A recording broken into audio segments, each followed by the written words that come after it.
this morning on Channels Television, and our conversation today is centered on Nigeria-Canada business relations. And I have here with me the Vice President Communications of Nigeria-Canada Forum, Mr. Jim Lescon, and of course the CEO Nigeria-Canada Forum, Bankole Olayele. Thank you very much, gentlemen, for joining me. Thank you. Thanks, Jimmy. Right. Now, when we talk about Nigeria-Canada business relations, how has it been? Well, I want to start with you. Well, it's my first trip to Nigeria here, and it's been quite an adventure, quite a great experience. We've had the opportunity to visit 4 different regions within Nigeria, Lagos area, River State, Bayelsa State, and also Abuja. So it's been quite a diverse trip this time. Right. Mr. Bankole, what are the bilateral trade figures like between Nigeria and Canada? Well, thank you. It's been very significant, especially in the last 3 to 4 years. Canada and Nigeria relations. We've had increased engagement in the last 3 years, and we talk about trade volumes.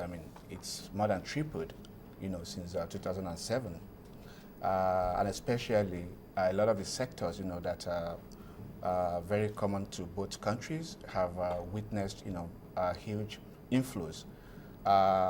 Specifically, when you look at sectors like education, aeronautics, engineering, and oil and gas, you've had a lot of Canadian companies, coming to do a lot in Nigeria, vis-a-vis some of the other issues that both countries have been trying to, put to place. And when you look at the policy structure as well, as you know, they are both federations, and they share other institutions like multiculturalism and Commonwealth, membership. So in the last 3 to 4, 5 years, it's been good, and that's part of why the forum is really working hard to continue to increase trade, investment, and exchanges between both countries. All right. You've just talked about Canada's, the sectors that are, of course, Canada have interest in Nigeria. What about Nigerians in Canada? Well, of course. I did mention education.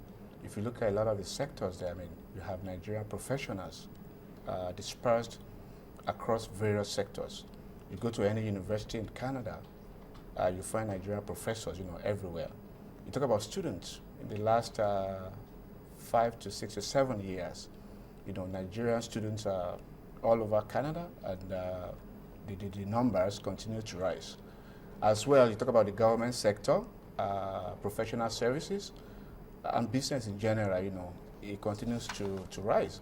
And I should mention a piece of legislation which has really helped to solidify, the relationship between both countries.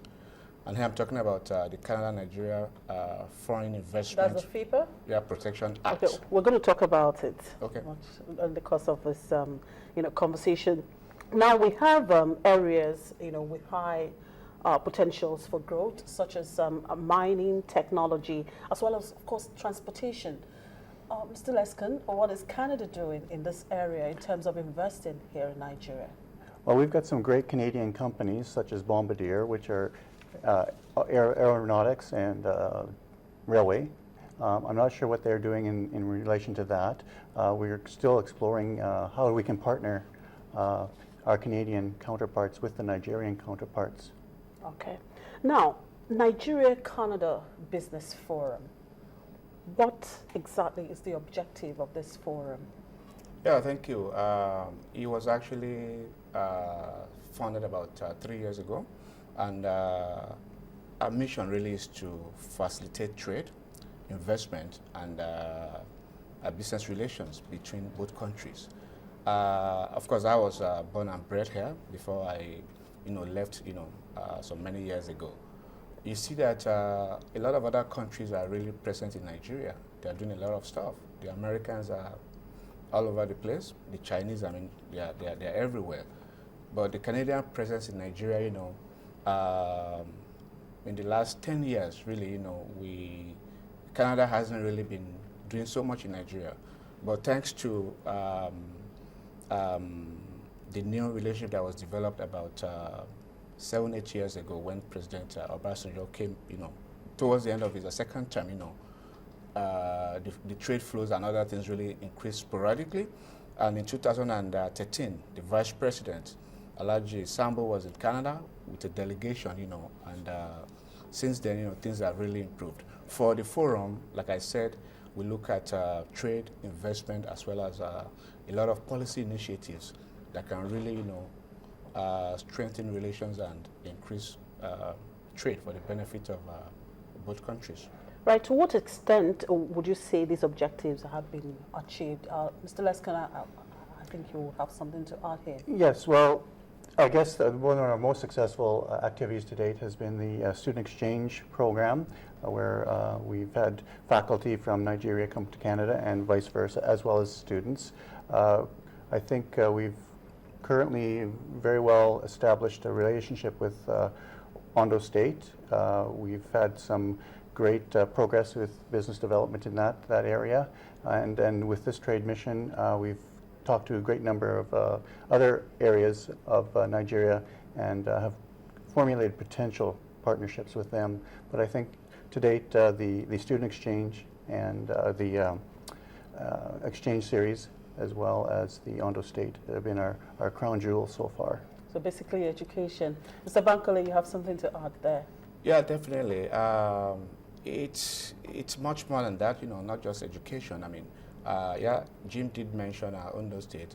We're also working with a lot of other government departments, other states, like Bayelsa and what have you, as well as other major private sector actors, And when you talk about engagement, last year we had annual flagship event, the Nigeria-Canada Exchange Series, and that's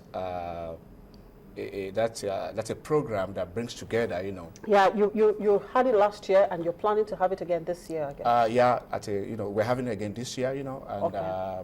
The whole idea is to bring senior, policymakers, captains of industry, and other, stakeholders together to discuss trade, investment, and other initiatives that can help to push our respective agendas forward. So okay. The interests are really diverse, and they cut across all of the major sectors: mining, oil and gas, education, transportation, and what have you. Right. We're going to talk more on that Nigeria-Canada series, But what would you say are the major challenges in the promotion of trade between Nigeria and Canada? Right. I think, unfortunately, Western media has portrayed the issues that are within Nigeria as a roadblock or a hurdle to accomplish. But with my mission or my visit here, I found that Nigeria is taking proactive steps in addressing the issues and opening the ways for the Western countries to come in. Yeah, okay. So but I need to know, what exactly are these issues, really? Yeah, I mean, let's face it. Nigeria is now the largest economy in Africa. And just recently, too, Jim O'Neill, the guy who popularized the BRIC acronym, came up with the MINT acronym, So you have a lot of opportunities here in Nigeria. And of course, there are challenges, But as I've always, like to say this, the opportunities far surpass the challenges. So out there, I mean, we do know that some Canadians, might be skeptical about the security challenges, that we currently are going through in the country, Boko Haram or what have you.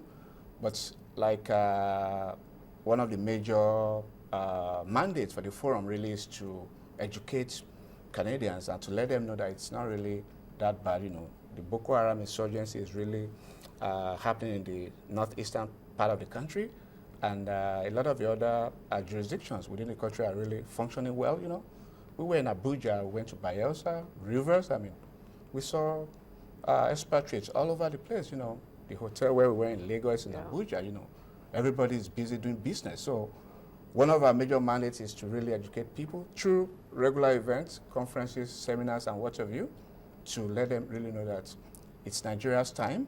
We're the largest economy in Africa. Returns on investment, very high, highest population in Africa. And you look at the macroeconomic environment, the indices and what have you, foreign direct investment, all of these, speak to the fact that foreign investors should come here and make things happen. And Canada should not wait any longer. This is the time to really come and help, develop the infrastructure here. And of course, Nigeria is a large market, 170 million people. Canada has 33 million. That's about 5 times the population of Canada. So that makes for a very big export market. So there's a great potential here for Canadians, really. Oh yeah, so many complementarities, between both countries. Right, you're talking about Nigeria being the largest economy in the African continent. Has it really had any impact, on the level of trade between Nigeria and Canada? Absolutely, absolutely. As we speak now, there are so many, Canadian companies that are doing business in Nigeria. You talk about CPCS, Canadian Pacific Consulting Services. That's a major company that has really, done a lot in the area of infrastructure. They've done transaction and advisory stuff for the Nigerian government, a lot of public-private partnerships and what have you. Jim also talked about Bombardier, that's the foremost manufacturer of train, jet, and what have you. It's a major supplier to the Nigerian market. And being the largest economy in Africa, of course, presents so many opportunities for suppliers, technical partners, and other stakeholders, willing to come and do stuff. But if the issue of the concerns around security and whatever, if people can be well educated to let them know that those don't really stop trade and investment and what have you. And I'm sure we're going to be able to see, even a heavier traffic, or flows, if you will. Right. Well, Jim, just before we go on a quick break, I want to ask this quick question here to you. Right, you said this is your first time in Nigeria. Yes. Now, if you're asked to come into Nigeria and establish your business, from what you have seen so far, would you come in and establish your business here, irrespective of the security challenges we have here? Certainly, certainly. The people of Nigeria are fantastic people. The business opportunities are abundant here, and it's just a great environment to set up business.